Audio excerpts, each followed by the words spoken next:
Hey guys, Dom here. So we're going to go over Belanor today, and specifically our clan boss Ultra Nightmare team, which one keys all affinity. As you can see in a screenshot behind, it's not the screenshot, in a game behind, this was Ultra Nightmare run today on Force Affinity.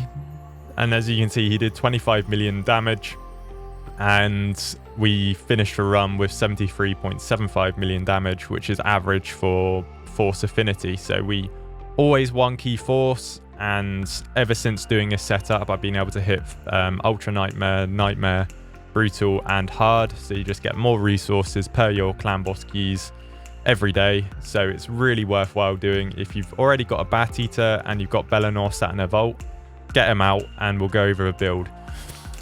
So special thanks goes to Max Nutter from my Discord. He is the one who pushed me towards building up this team. Beforehand, I was running quite a comfortable sort of 2-key with Draco in the same position as Belanor, but I could never get it to 1-key Force Affinity. It was 1-keying Magic and Spirit, but Force I was having to use 2 keys. It was always hitting around about 66 million on Force Affinity, so I was always having to use a second key to do for the last 5 million. So it was kind of a bit of a waste of a key. This way I can hit Ultra Nightmare, Nightmare, Brutal, and Hard clan boss difficulties all in one day's reset, which is really good for gathering resources and that side of things. A little bit of a rundown whilst we're in the screen about how the champs are geared. So we got Belanor in Relentless set. We got the 2 Man-Eaters in speed sets, basically to get the speed requirements. And we've got Painkeeper and Toxic, and we got Seeker and Fury.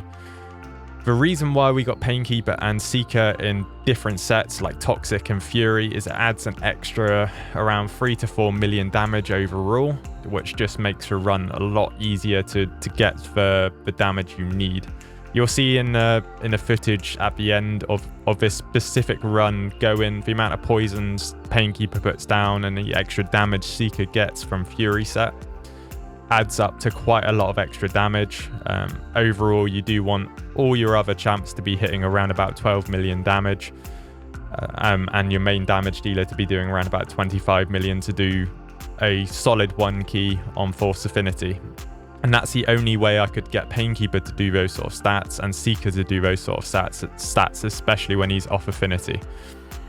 So without going on for too long, we'll just get straight into the champion builds, just so you can see the stat requirements. It's worthwhile mentioning that Belanor has also got a crit aura, and he's got an A1 which gives a crit boost, which will come into play when we're having a look at their stats. So let's have a look at the champions. So let's start off with a main champ, which is Belanor. So Belanor was a bit of a Vault Guardian for me until I've got the Toxic sets and the Fury sets I needed to be able to build up this clan boss team.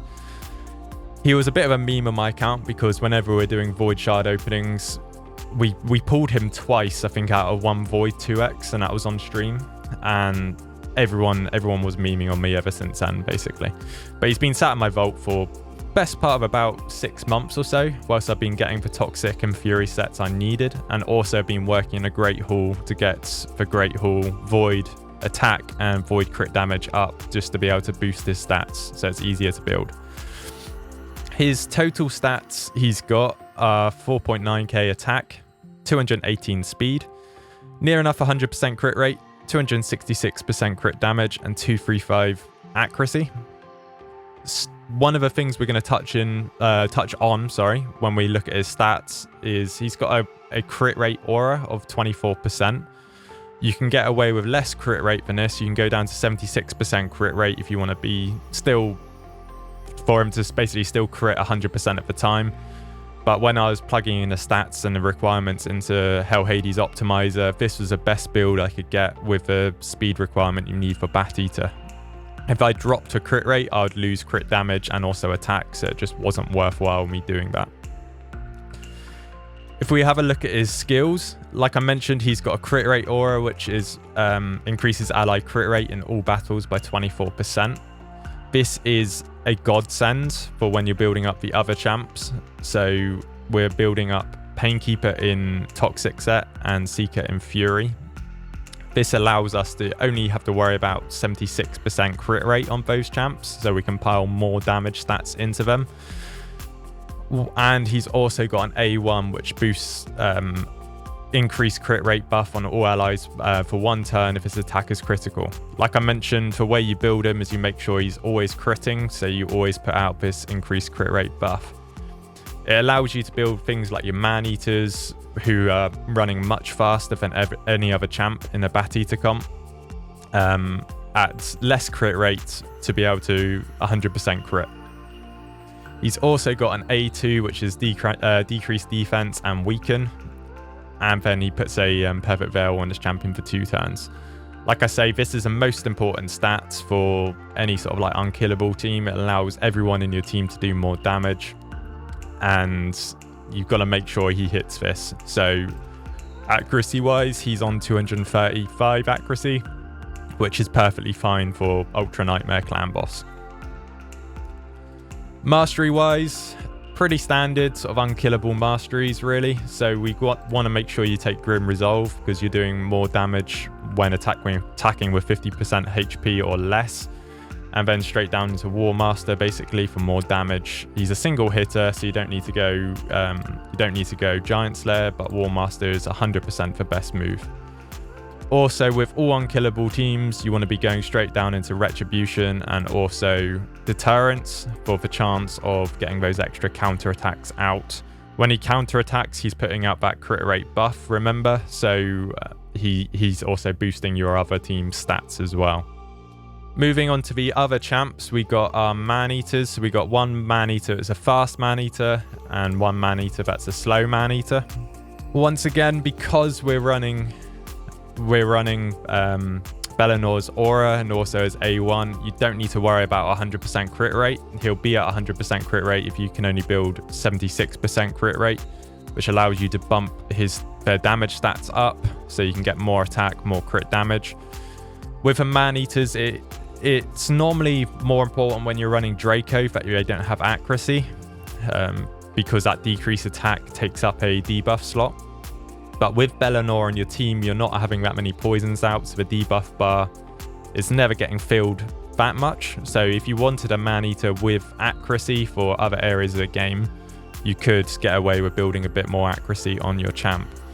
But this is a slow man-eater. He's at 246 speed. He's got near enough 3k attack. We could glyph up his attack more to get that 3k, but there's no need to. They're one keying all affinities, so I can just leave them be, basically. He's got 97% crit rate, 197 crit damage. And masteries-wise, exactly the same masteries as a Belanor, so getting that Grim Resolve and also getting a War Master. And then in a defense tree, getting Deterrence and also Retribution for the counter attacks. The fast man-eater is exactly the same. The only difference is he's got a little bit less crit rate because it's harder to build crit rates for the faster champions. He's 265 speed, 82% crit rate. With Belanor's Aura, that gets to over 100 easily. 161 crit damage, and like I mentioned, he's got a bit more accuracy on him. Doesn't matter. In a sort of Draco comps and a Feign comps and stuff like that, you want to be making sure he's got as low accuracy as possible to get more poisons out there for you. But in sort of like the Belanor comps, it really doesn't matter. The main things to do is just try to pile on as much damage stats as possible. And you can get away with less crit rate and pump up the crit damage and that side of things.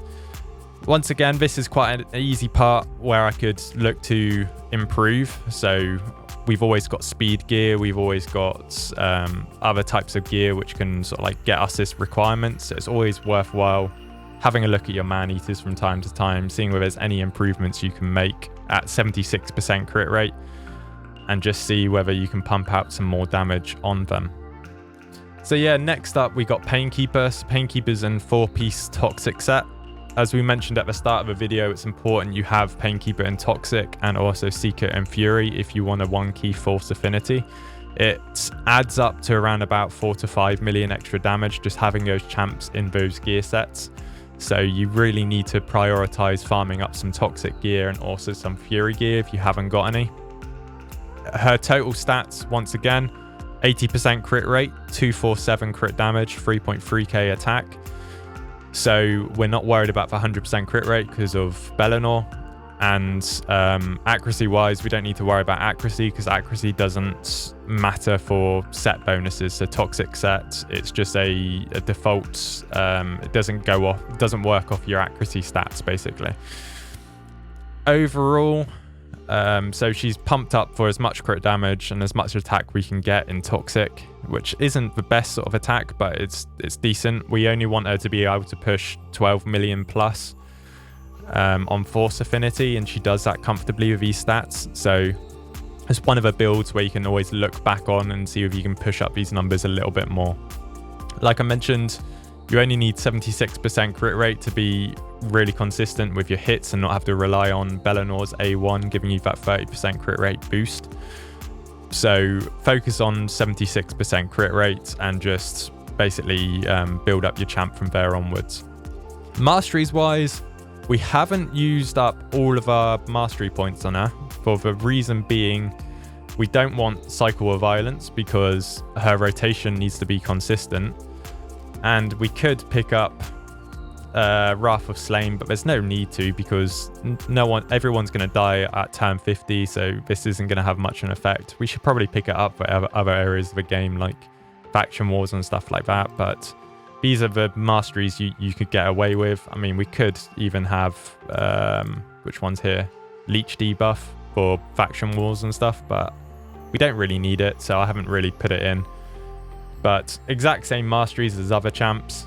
We've gone down to Retribution and Deterrence once again. Chance to counterattack means more poisons she's putting out, so you really want to get these two, Retribution and Deterrence. She has got a 2-hit, but War Master works out better for her overall.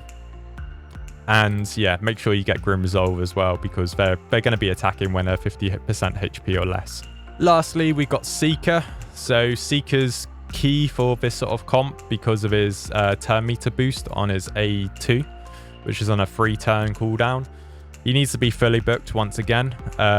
He's in Fury set, so for those of you who don't know, Fury set increases your damage as your HP decreases, which is really good for unkillable teams. If you have insane Fury gear, you could look to build up your Man-Eaters in Fury as well, but you do need quite insane gear to get that 260 speed and that 250 speed that you need for Man-Eaters. So it's a lot harder to do than to build up multiple champs in Fury than just one champ. Once again, we do want him to be hitting hard, so we've put him in a gear which will do the most amount of damage in Fury set for us.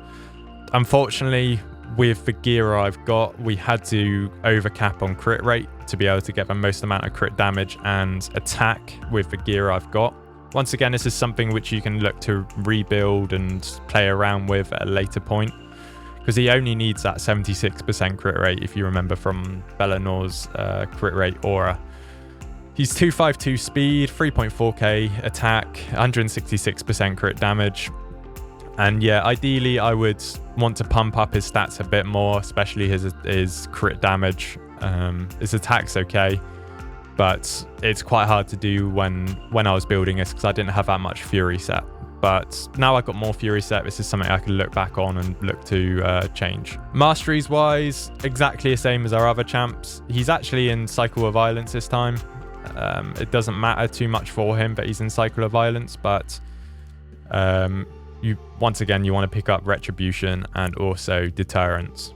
So overall, guys, that's my my guide on my clan boss, 1 key all affinities and Ultra Nightmare with Belanor. He is an underrated champ. It's something which you do want to, if you've got a Belanor and you're running a Bateater comp currently, I highly advise investing in this champ and just trying this out. As long as you've got Toxic and Fury set, you should be able to get the stats you need, because he makes it really feasible with his aura, and also the fact that he's got his 30% crit rate buff. If for whatever reason the other champs you can only get like 60% crit rate, you still got a chance of critting overall when he A1s. But what I'm going to do now is I'm going to put up the video of the clan boss run, which was recorded earlier. If you have enjoyed the video, please like and subscribe. It helps me out a bunch. We do stream on Twitch, so feel free to come along and join us. If you have a look in the description down below, we also have got a Discord. Feel free to come into Discord and drop any ideas you've got for future videos, and also have a chat about any sort of like problems you're facing in a game, and we'll try our best to help you out, basically. Other than that, guys, I'll catch you in the next video, and peace. I also forgot to mention the AI setup for Clan Boss. So you can get your Bateater comps to go on auto straight away, and I'll go over the setup needed to do that. Fortunately, I've got to spend 100 gems because I run out of Clan Boss keys.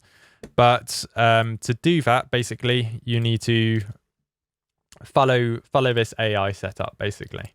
So let's load it up. So Belanor, you can leave as default. So just leave him as default. Your fast Maneater can also be left as default. Your slow Maneater needs to open up with his A2. So you need to set his A2 as the opener. Painkeeper, you need to have your combat tactics as prioritize number 1, A2 to prioritize number 2, and A1 to be left as default. And Seeker, you can just leave as default as well. This just means that when you start up Clan Boss, you can just hit auto straight away and it'll go straight into the correct rotation, and you don't have to worry about doing the annoying setup. But yeah, guys, if you've enjoyed the video, please like and subscribe. I'll catch you again later. Peace.